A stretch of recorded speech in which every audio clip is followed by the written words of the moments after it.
C'est un sondage réalisé par l'Institut Sagacity Research pour le compte du média Jeune Afrique. Et ce qui en ressort va forcément faire plaisir aux uns et hériter les autres. Mais en tout cas, les résultats de cette étude vont être scrutés par les pouvoirs de la région, mais également par les diplomaties internationales, alors que l'Afrique connaît ce qui ressemble bien, et malheureusement, à une sorte de guerre froide. Que dit ce sondage justement, qui a été effectué dans 6 pays, Cameroun, Bénin, Togo, Côte d'Ivoire, Guinée et Sénégal? Que 77% des personnes interrogées considèrent l'AES comme une bonne ou une très bonne initiative pour la région. Avec un différentiel selon les pays toutefois. Les Togolais sont les plus enthousiastes au sujet de l'AES, avec 84% des sondés ayant une opinion positive, suivi par les Camerounais, 82%, les Guinéens, 80%, et les Béninois, 78%. Les Sénégalais sont 69% à plébisciter l'AES et les Ivoiriens, 66%.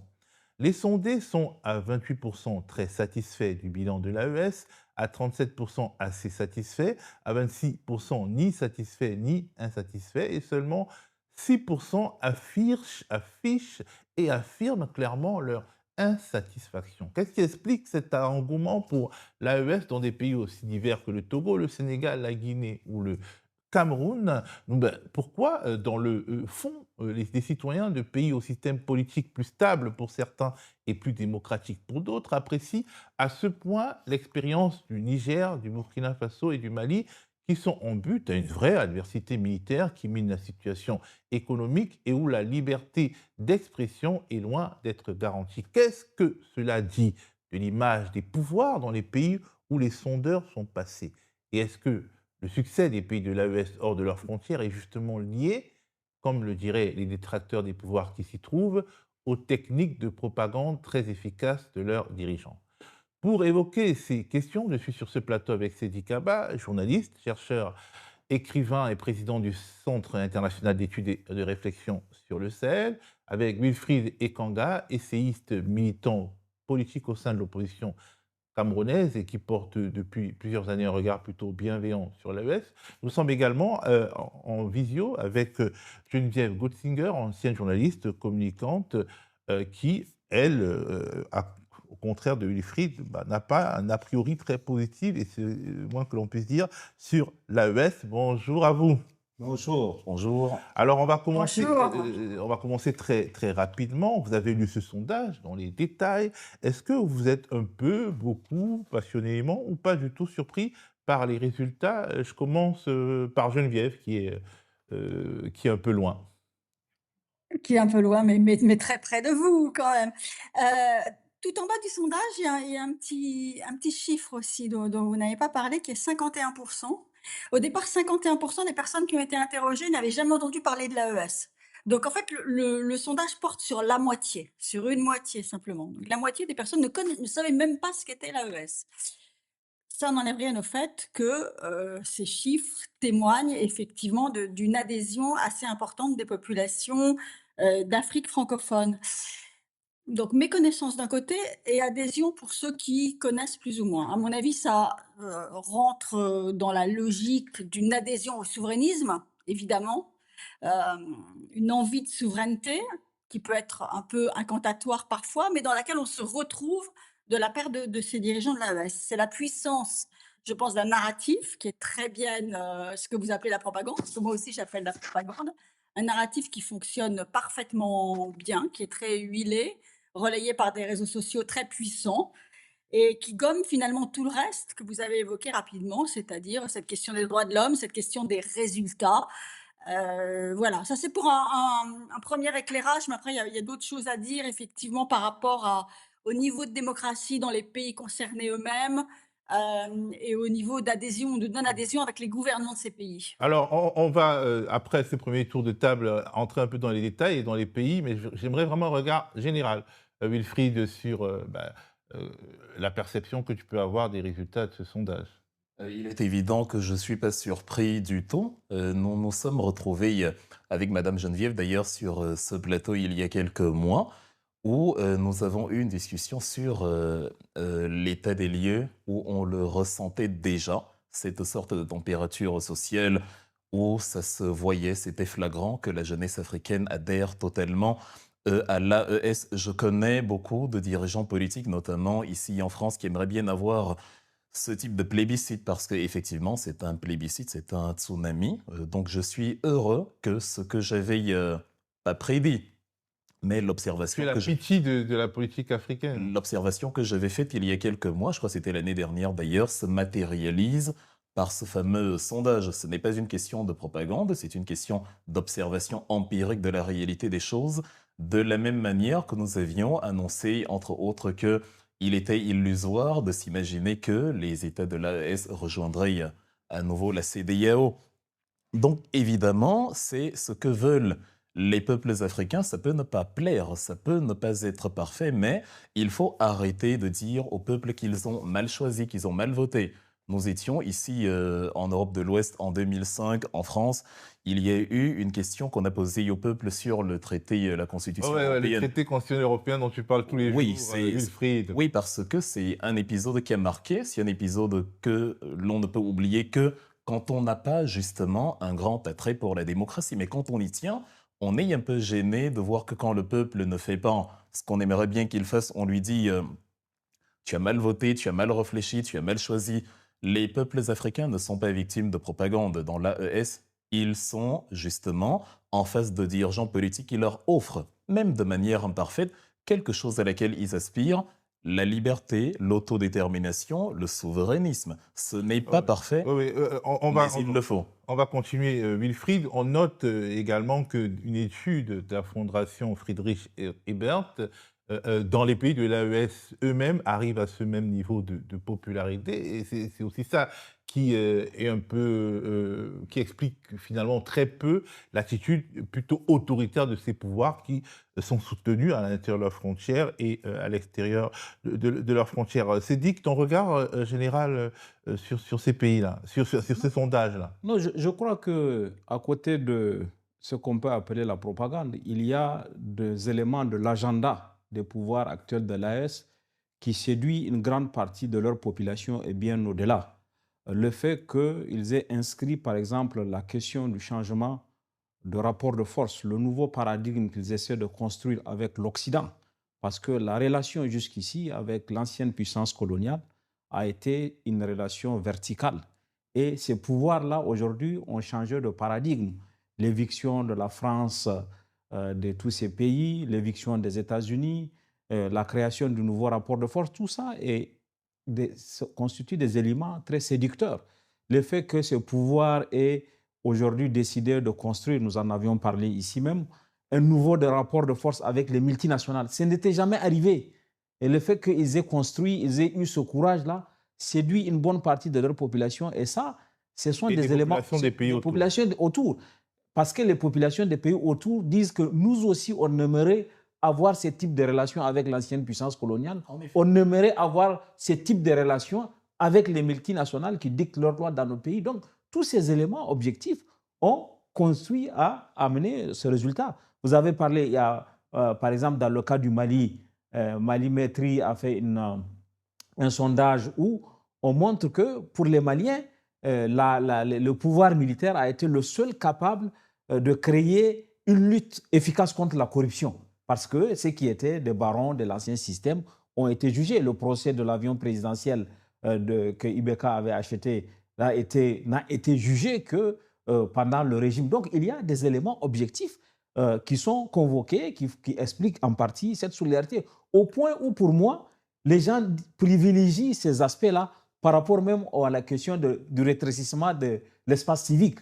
On peut, a priori, vu de l'extérieur, considérer que, puisqu'il y a un rétrécissement de l'espace public, ces régimes vont être rejetés. Mais les populations considèrent que la priorité, au-delà même de l'espace civique qui est rétréci, c'est le rapport de force avec l'Occident, c'est aussi le rapport de force avec les multinationales. Tant que cela change, nous, on est d'accord pour que ça continue. Alors justement, on va entrer maintenant plus en détail parce qu'il y a une forte adhésion, mais c'est une adhésion différenciée. Voisins plutôt OK, les voisins comme le Togo et le Bénin sont plutôt OK, le Cameroun est plutôt OK, et les pays qui sont un peu en retrait, c'est le Sénégal et la Côte d'Ivoire. Comment on peut l'expliquer? Je commence par Geneviève. Alors, le rétrécissement de l'espace civique dont parlait Cédric, on s'aperçoit qu'effectivement les pays dans lesquels l'adhésion est la plus forte, c'est aussi des pays dans lesquels l'espace civique est le plus réduit. Le Togo, où il y a absolument aucune liberté de parole, le Cameroun qui est ce qu'il est aussi. Donc les pays dans lesquels la liberté d'expression est la plus, bafouée, elle l'est à peu près dans tous les pays concernés, hein, mais encore sans doute davantage au Togo et au Cameroun que dans tous les autres, sont les pays dans lesquels il y a la plus forte adhésion à l'AES. Après plébiscite, je rebondis quand même sur le mot plébiscite de Sédic. C'est un plébiscite en dehors des États de l'AES. Ce qui serait intéressant, ça serait quand même d'avoir le même sondage Oui, mais auprès justement, il y a eu des des études. populations de l'AES. Mais justement, il y a des études de Friedrich Ebert et également de Malimétrie. Il y a eu des études dans ces pays qui montrent à peu près les mêmes tendances, hein. Bon, maintenant, effectivement, un sondage Qui dans sont un un peu pays. anciennes, qui remontent pas à quelques jours, Ah quelques en semaines. fait, nous devons encourager finalement les faiseurs de sondages à faire plus de sondages pour que On justement doit l'opinion publique encourager. africaine soit une actrice de la géopolitique, de la politique internationale, parce que pendant longtemps, on n'a jamais demandé, et on ne s'est jamais demandé ce que les Africains pensaient. Maintenant, on commence à le faire, et c'est heureux. Donc, a priori, selon Geneviève, ce sont les pays finalement dans lesquels il y a les plus grandes insatisfactions, ou bien où il y a les pays les plus bloqués politiquement, les plus autoritaires, on va dire, les deux anciennes colonies allemandes, Togo et Cameroun. Bon, ça n'a rien à voir, les colonies allemandes, mais quelle est ton analyse? Pourquoi cet engouement différentiel, Wilfried? Alors peut-être que la corrélation n'est pas bonne. Peut-être que c'est la manière dont on analyse la chose qui crée la confusion. On n'a pas besoin d'établir un rapport entre la restriction des libertés dans un pays X et le ressenti des citoyens de ces pays par rapport à l'AES. Il y a d'autres critères qu'on met également sur la table.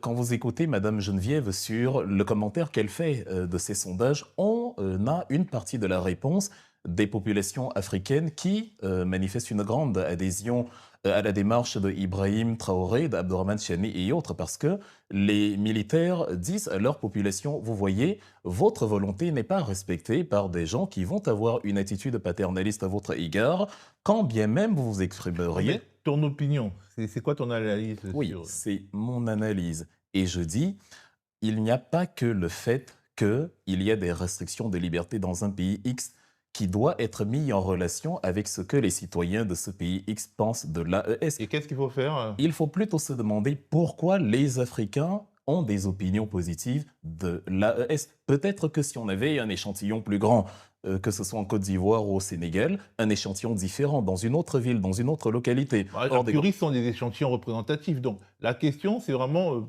à ton avis, hein, peut-être que c'est de la supputation, mais pourquoi, par exemple, moi, je vois qu'un pays comme le Bénin, c'est un pays qui est plutôt au voisin de l'AES, avec lequel le pouvoir a des difficultés, mais bon, il y a quand même une forte adhésion au Bénin. Je vois que le Togo, c'est un pays où il y a eu des émeutes politiques assez fortes, et il y a une très forte adhésion. Est-ce que c'est pas l'anti-modèle, justement? Et en cela, est-ce que Geneviève n'a pas touché quelque chose? C'est-à-dire, étant donné que, est-ce que c'est pas, il y a pas une corrélation entre la haine qu'on peut ressentir pour le pouvoir de notre pays et l'adhésion qu'on peut avoir pour l'AES, qui est comme l'anti-modèle? En fait, c'est malvenu de comparer Ibrahim Traoré à Paul Biya.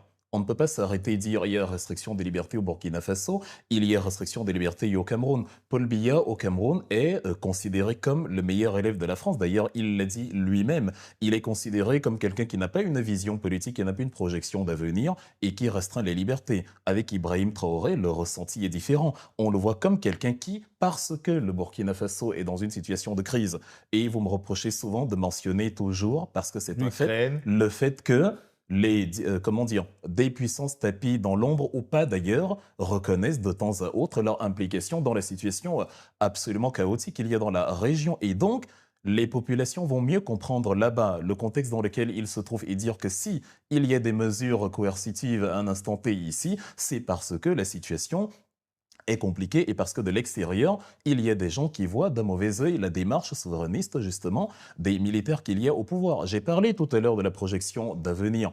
Ibrahim Traoré met en place des projets que nous pouvons voir quand on va vous parler, M. Sidi Kaba l'a dit avec brio, des rapports avec les multinationales. C'est très intéressant. Il y a le contentieux entre la compagnie australienne West African Resources qui avait un contentieux avec le pouvoir burkinabé où il fallait passer de 10% à 15% dans la participation de l'État burkinabé sur l'or exploité par la multinationale en question. Donc, les populations vont regarder cet élément et se dire que oui, voilà ce dont nous avons besoin. Et les populations vont avoir une perspective différente où ils vont se dire ok, c'est bien beau de dire que les dirigeants ne permettent, enfin les dirigeants depuis qu'ils sont là n'ont pas permis au pays de décoller, n'ont pas permis à la balance commerciale de décoller, mais d'un autre côté, c'est également parce que une partie de la richesse de notre pays est, comment dire, entre les mains d'entités extérieures qui n'ont pas la décence de normaliser un peu, de rééquilibrer un peu les rapports, de rééquilibrer un peu les rentrées. Et donc, c'est bien beau de venir nous dire que vous nous aimez beaucoup et que vous voulez qu'on soit plus démocratique et qu'on ait des dirigeants qui permettent à notre économie de s'envoler. Mais justement, dans cette optique, il faudrait que vos multinationales puissent avoir un regard, une approche économique plus humaniste envers nos concitoyens. C'est cet élément d'hypocrisie qui, à un moment donné, peut fâcher les populations locales qui vont se dire, bah, justement, restriction des libertés, oui, peut-être, mais il y a peut-être pas des circonstances atténuantes, mais il y a des circonstances qui nous conduisent à prioriser un certain type d'éléments et à reléguer l'élément liberté publique à un instant où on aura réglé la problématique sécuritaire, la problématique économique, la problématique des rapports de force entre nous et les structures économiques internationales. Il faut dire... oui. Parlons de l'appréciation différentielle quand même, parce que Wilfried n'a pas beaucoup parlé de ça, mais qu'est-ce qui explique que le Togo, le Cameroun soient plus en première ligne? Parce qu'on peut se dire, au Sénégal, il y a peut-être une querelle de modèles, puisque le Sénégal est un modèle qui se veut démocratique et souverainiste, là où les pays de l'AES, c'est des modèles autoritaires et souverainistes. On peut se dire qu'avec la Côte d'Ivoire, c'est devenu un problème de politique interne, puisque l'AES, Alassane Ouattara était un adversaire des pays de l'AES qui le lui rendent bien. Les relations sont terribles avec Ibrahim Traoré, au point où Alassane Ouattara, qui a été amené au pouvoir avec le concours du Burkina Compaoré, a peur que Traoré lui fasse la même chose. On peut aussi se dire que, bon voilà... Moi, je pense que dans les deux pays que l'on cite, le Cameroun et le Togo, il faut quand même remarquer que c'est des pays qui n'ont pas connu d'alternance depuis très longtemps. Le Togo, le pouvoir est en place depuis 2005, le Cameroun, le pouvoir en place depuis 1967 au Togo. Oui, oui. En tout cas, le président actuel est là depuis 2005, mais quand on fait la somme, on fait la somme, ça fait depuis 1967. Donc, dans ces deux pays, il n'y a pas eu d'alternance. Et le fait que, par exemple, un pays comme le Togo, un pays comme le Mali plutôt, même si c'est par des voies non démocratiques, on peut voir qu'il y a eu d'abord le coup d'État de 2020 qui a renversé Ibeka, ensuite le coup d'État de mai 2021. Ça veut dire qu'il y a une possibilité de changement de régime qui peut être séducteur pour des pays qui n'ont pas connu de changement de régime du tout. Lorsqu'on parle de l'AES, je pense... C'est l'âge du capitaine, parce que quand on regarde Ibrahim Traoré, il pourrait être le petit-fils de Paul Biya. Et il y a tous ces éléments qui sont mis ensemble. Mais il faut moi, je crois que si on veut affiner un peu l'analyse, il faut regarder les pays de l'AES ne sont pas homogènes. Il peut y avoir des différences et c'est la somme des trois pays qui peut à la fin finalement séduire. Dans le cas du Burkina Faso, il y a une séduction qui est exercée par le président Ibrahim Traoré lui-même. Qu'on l'admire ou pas, sa posture... Il joue de la référence à Sankara. De la référence à Sankara, le discours qu'il tient. Et dans les autres pays, lorsqu'on prend le cas du Niger, on voit l'affirmation de la seconde souveraineté du Niger quasiment par rapport à la France. Vous savez que depuis longtemps, les populations du Niger étaient en attente de nouveaux rapports de force avec Orano, avec l'ex-Areva. C'est la première fois depuis l'indépendance, depuis que le Niger, la société de mines de l'Aïr, qui est la plus vieille, a été créée en 68. Et depuis lors, les Nigériens étaient en attente de quelque chose par rapport au rapport de force et c'est les militaires qui ont créé. Donc, si vous mettez tout ça ensemble, ça peut expliquer la séduction qui s'exerce autour, à la fois dans les Exactement. pays de l'AES et dans les autres pays. Exactement. Alors ben justement, les gens qui jugent l'AES de ces pays ne vivent pas dans les pays de l'AES, donc c'est par la médiation médiatique qu'ils apprennent ce qui s'y passe. Donc il y a une concurrence désormais dans le récit. Pendant de nombreuses années, c'était le récit dominant des RFI, France 24 et des grands médias internationaux qui tenaient lieu de récits partagés dans tous ces pays. Aujourd'hui, il y a la concurrence des médias alternatifs, il y a aussi la concurrence des réseaux sociaux. Et selon François Soudan, par exemple, de Jeune Afrique, le directeur de la rédaction qui a fait ce sondage, il considère qu'il s'agit là du triomphe de ce qu'on appelle la post-vérité ou la réalité alternative. Bref, de tous ces contenus pas tout à fait vrais qui tentent d'enjoliver la situation dans ces pays et les dirigeants de ces pays. Par exemple, dans les pays anglophones d'Afrique, il y a des influenceurs qui ont par exemple fait croire que tous les étudiants burkinabés étaient payés à la fin du mois. Bon, ça c'est un fait, on ne peut pas le nier, Geneviève. Il y a des tas de choses comme ça.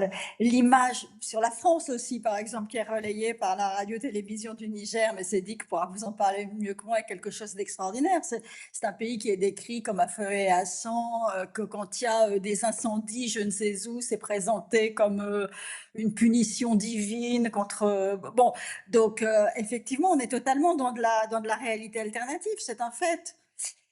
Après, pour revenir à la question antérieure, vous savez, on semblait minorer un petit peu le score en Côte d'Ivoire ou au Sénégal, mais moi je considère quand même que 2 Ivoiriens sur 3 trouvent que la création de l'AES est une bonne initiative et quelque chose qui devrait quand même interpeller Alassane Ouattara. Justement, c'est peut-être ça les réactions en miroir. Peut-être qu'au fond, étant donné qu'en Côte d'Ivoire, l'AES c'est une politique, enfin plus que dans tout autre pays, c'est une question de politique intérieure. Est-ce que finalement, c'est pas le rejet d'Alassane Ouattara qui pousse les gens à bien évaluer l'AES et le soutien à Alassane Ouattara qui pousse les gens à être plus en retrait? Geneviève? Alors moi je vous vois plus, donc je me reconnecte. Non, non, mais on Et t'entend, Geneviève. Bon, on va passer à Wilfried. Je voulais qu'on parle justement de cette histoire de réalité alternative. De facto, si tu es honnête, tu admets qu'il y a... Alors, on ne dit pas que ce sont des choses qui sont suscitées par les dirigeants de ces pays, mais il y a beaucoup de légendes urbaines qui circulent sur les réseaux sociaux, sur les pays de l'AES, des projections fantasmées. Par exemple, Ben, je donne l'exemple d'influenceurs qui disaient que les étudiants burkinabés, ils avaient un salaire mensuel. alors bon, Et il y a aussi tous ces trucs par IA qui montrent des chanteurs célèbres américains qui chantent la gloire d'Ibrahim Traoré. oui, oui, après, c'est ce que les citoyens d'un pays, mus par un enthousiasme exacerbé, vont faire de temps en temps dans leur temps libre. Ce n'est pas la politique de Ibrahim Traoré. La politique de Ibrahim Traoré n'est pas je vais créer de l'intelligence artificielle pour mon auto-glorification. C'est un peu plus sérieux que cela. Monsieur Jean-Emmanuel Ouedraogo, le Premier ministre, par exemple, sur l'affaire des rapports entre les multinationales et le gouvernement, a dit que l'objectif, c'est, dans un moyen et long terme, que le Burkina Faso puisse non seulement transformer son or sur place, mais de manière globale profiter davantage des rapports économiques, de l'actionnariat, de la co-construction économique stratégique minière entre l'État burkinabé et les entreprises extérieures. C'est ce type de vision qu'a le Burkina Faso. Le Mali n'est pas très éloigné. On se souvient, il y a eu un bras de fer d'ailleurs qui est plus ou moins encore en cours parce que les mines qui étaient possédées par Barrick Gold, l'entreprise canadienne, ont été placées sous administration provisoire de l'État malien parce qu'on réclamait à l'entreprise Barrick Gold énormément d'arriérés d'impôts. Et donc, il s'agit pour ces administrations qui sont elles aussi victimes de propagande. Parce que si on entre dans ce terrain, et c'est d'ailleurs la raison pour laquelle j'évite souvent cette démarche, parce que on fait comme si ce qu'on critique ou qu'on fustige dans l'AES n'existe pas ailleurs. La terminologie, les juntes militaires, pourquoi ne parle pas-t-on d'administration Assimi, d'administration Traoré. Parce que ce sont des pouvoirs militaires. Junte, ça veut juste dire pouvoir militaire. L'Ukraine étant aujourd'hui un pouvoir militaire et donc une junte. Mais évidemment, on va trouver une explication. Avec à sa tête un président qui avait été élu, même si son mandat ne court plus. Et c'est donc, vous êtes en train de matérialiser la raison qui pousse les Africains à une telle hostilité envers la démarche extérieure hostile à leur vision, parce qu'ils se rendent compte qu'il y a des explications, des circonstances à l'époque, on disait la junte du général Gueye en 2000. Non, mais je veux dire, dans le contexte actuel, quand la population approuve, parce que c'est dans la même optique qu'on va parler du prince héritier en Arabie Saoudite. Pourtant, il s'agit de monarchie, il s'agit de privation des libertés, il s'agit de dictature, mais les rapports sont excellents avec la France et l'Allemagne, le Qatar, les Émirats. Pourtant, on n'a pas oublié l'épisode de monsieur Jamal Khashoggi, totalement déchiqueté. Le journaliste. Oui, déchiqueté en octobre 2018 à l'ambassade d'Istanbul. Je crois que c'est que ce point que Théophile a soulevé est important. Mais il faut dire qu'il y a des vérités alternatives pour essayer un peu de dévaloriser l'adhésion des populations à ce que fait l'AES. À mon avis, n'est pas très sain. Parce qu'aujourd'hui, il fut un temps où nous n'avions pas ces médias-là, aujourd'hui les différents médias sociaux tels qu'ils sont, et il y a quand même un déséquilibre de la source de l'information. Vous savez, il y a eu une période où on a décidé ici à l'UNESCO, en tout cas Vue d'Afrique, de créer un nouvel ordre de l'information parce que les sources d'information étaient occidentales. Exclusivement, quasiment, étaient... Donc, là, c'est le rôle du bâton. L'Associated Press, Reuters et l'AFP, qui sont les grandes agences de presse, France 24, CNN, etc. Aujourd'hui, il y a, à mon avis, une démarche d'équilibre avec l'émergence de ces nouvelles informations, dont je ne sous-estime pas les dérives.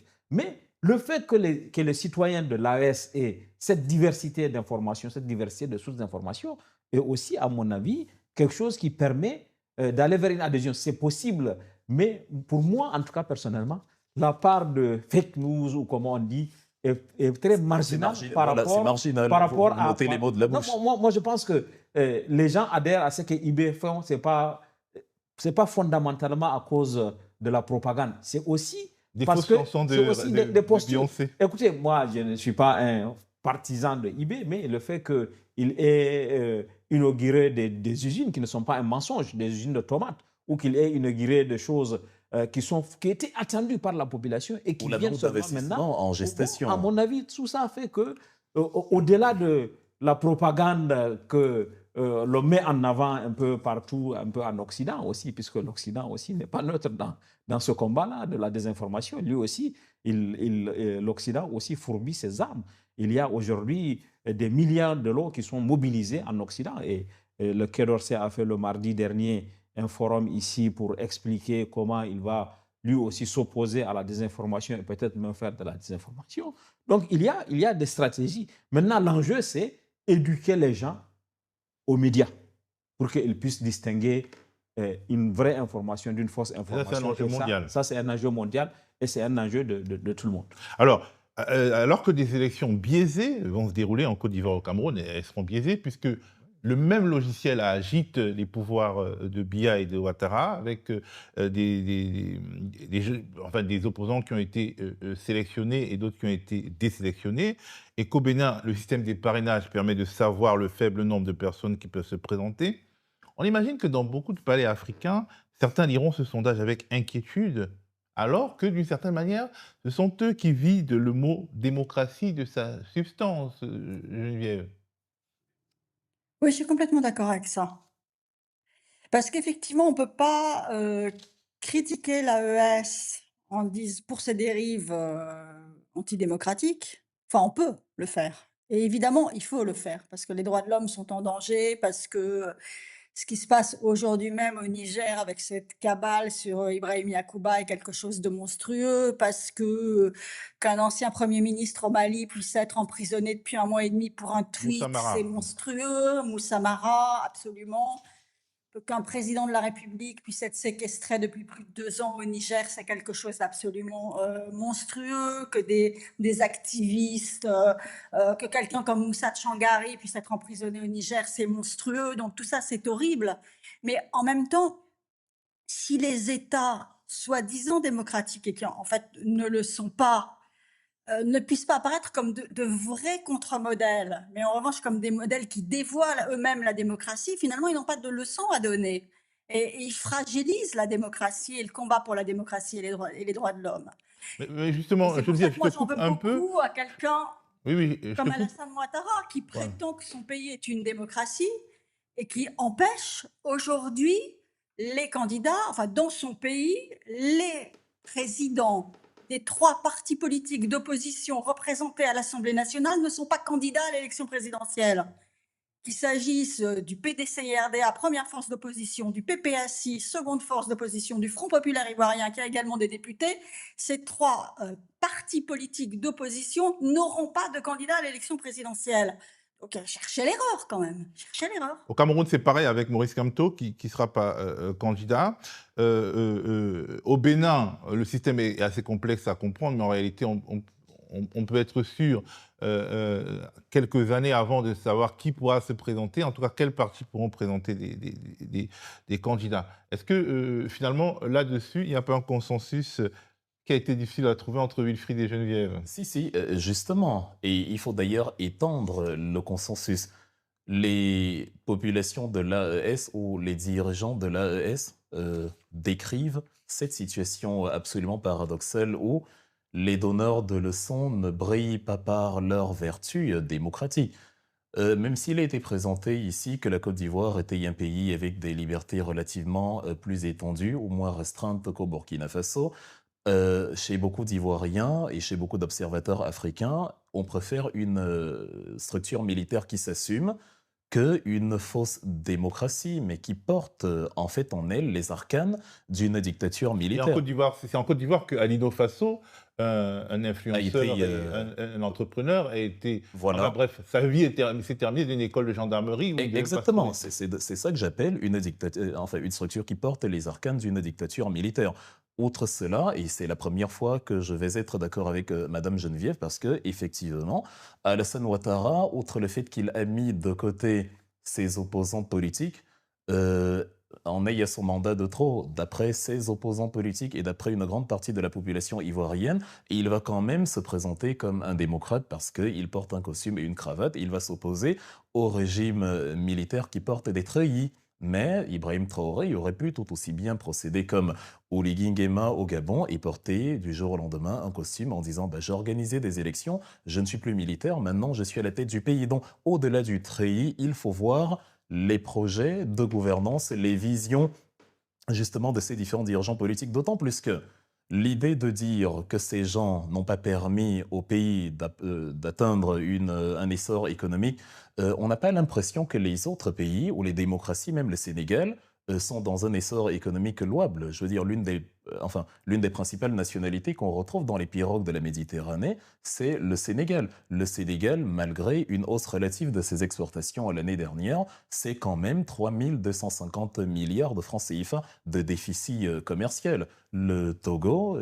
Ça, c'est plutôt à mettre c'est oui, la faute des régimes précédents. Oui, mais le régime précédent se présentait également comme une démocratie. Il était d'ailleurs, il trouvait grâce aux yeux de la France. Et d'ailleurs, en parlant de démocratie, on ne reviendra pas sur la manière dont ce régime a dû partir. On connaît l'épisode sanglant qui a émaillé la transition de Macky Sall à Bassirou Diomaye Faye, qui d'ailleurs aurait dû être Ousmane Sonko. Donc, il y a énormément de relativisme à apporter à ces éléments. Et pendant que du côté occidental, on a une vision manichéenne, on a une vision en noir et blanc, on a une vision sans aucune nuance de la chose, en Afrique, il y a une lucidité qui vient avec précisément la multiplication des sources d'informations dont parlait Sidi Kaba.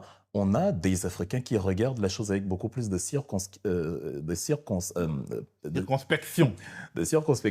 Ah, les Camerounais et les grands mots. D'autant plus pour finir que sur le principe de l'état de droit, et là on va prendre un exemple qui fait trembler beaucoup de personnes en Occident, sur le principe de l'état de droit, on n'a pas non plus l'impression que non seulement les puissances donneuses de leçons, ou encore les structures internationales chargées de faire régner la démocratie, les droits, la vertu, on n'a pas toujours l'impression qu'elles remplissent leur rôle. Vous n'allez pas expliquer à Ibrahim Traoré qu'il est un dictateur si vous recevez Benyamin Netanyahou sur un tapis rouge avec ce qui se passe dans la bande de Gaza. À un moment donné, on va vous dire, mais comment pouvez-vous vous acharner sur la démangeaison quand l'abcès est carrément caressé dans le sens du poil? Donc il y a énormément d'autocritique à faire pour être crédible auprès de ceux Justement, en fait, en tu as train répondu d'exercer à la la question critique. que je voulais poser, que je vais poser à Geneviève parce qu'elle doit partir. Et puis, le mot de la fin sera pour Sédic sur ce sujet.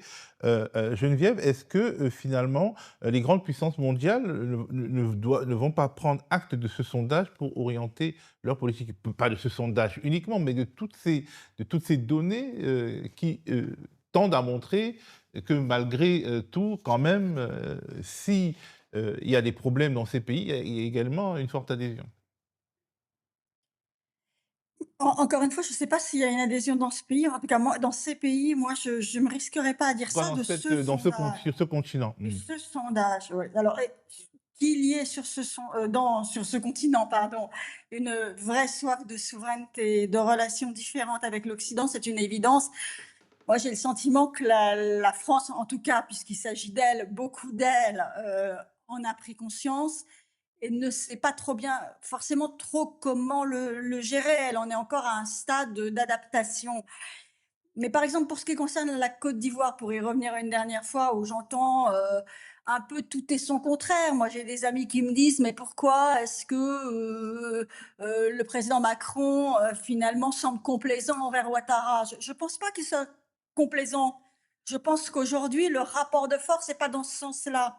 Qu'aujourd'hui, ce sont les présidents africains qui imposent, en fait, leurs règles du jeu à la France. Et qu'Emmanuel Macron n'a pas trop le choix. Alassane Ouattara, il a dit j'y vais et il a dû juste dire bon bah ok, de toute façon tu es souverain, c'est ton pays, voilà. Maintenant, il y a une prise de risque majeure de la part du président ivoirien à faire ce qu'il fait et c'est vrai que si demain ça tournait mal, je pense qu'il aurait plus la France pour le soutenir. Alors, c'est Sédic qui sera le mot de la fin sur ce sujet. Est-ce que les grandes puissances mondiales doivent réviser leur logiciel face à ce genre d'indice? Je le pense très sincèrement et je vais articuler 2 points. Le premier, c'est ce que Wilfried a souligné et que vous avez évoqué, c'est-à-dire que si on veut faire la leçon au pouvoir militaire de l'AES, il faut d'abord soi-même être exemplaire. On ne peut pas dire à ces régimes-là, vous n'organisez pas des élections si on organise des élections qui sont en réalité une fiction démocratique, voilà, qui ne servent presque à rien du tout. On sait le jeu, on a écarté, etc., à dépenser de l'argent. Le deuxième point, c'est que la communauté internationale ne peut pas, il faut qu'elle soit cohérente. Tant qu'elle sera incohérente, son discours ne sera pas attendu. Vous ne pouvez pas dire voilà, qu'on peut violer les droits de l'homme à Gaza, on peut faire ce qu'on veut, etc. Et puis demain vouloir donner des leçons. Si vous n'êtes pas cohérent dans les postures que vous avez en tant que communauté internationale, ça n'avancera pas. C'est pour cette raison que, à mon avis, au-delà des principes généraux, il faut regarder quel accompagnement on peut apporter aux pays de l'AES. Il faut prendre garde à ne pas punir les populations. Le fait de suspendre toute coopération, toute aide, etc., ça peut être contre-productif parce qu'au Sahel, on a établi que le développement fait partie de la solution à la crise. Si on n'accompagne pas le développement au Sahel, on n'accompagne pas la solution à la crise et je suis sûr que l'Occident doit réfléchir par 2 fois avant de vouloir punir les populations et non punir les régimes en place. Merci à vous, Sédic, Wilfried et Geneviève, et merci à vous d'avoir regardé cette édition de Décrypter l'Afrique, la quotidienne. Rendez-vous bientôt pour de futurs décryptages de l'actualité africaine.